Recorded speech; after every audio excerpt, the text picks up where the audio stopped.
નવા બંદર રોડ ઉપર નાળ ઉઘરાવી જુગાર મળી રહેતા હોવાની બાતમીના આધારે પોલીસે રેડ કરી 4 જુગારીને ઝડપી લીધા હતા, જ્યારે નાળ લઈ રમાડનાર 2 આરોપીઓ ફરાર થયા હતા.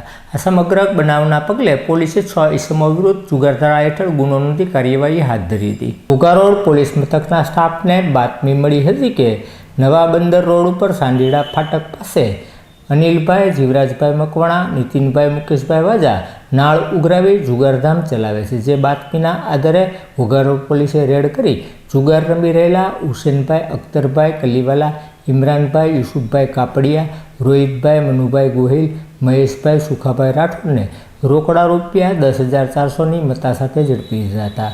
જ્યારે મુખ્ય આરોપી અનિલભાઈ જીવરાજભાઈ મકવાણા અને નીતિનભાઈ મુકેશભાઈ રેડ દરમિયાન નાસી છૂટતા પોલીસે 6 ઇસમો વિરુદ્ધ ગુનો નોંધી જરૂરી કાર્યવાહી હાથ ધરી હતી.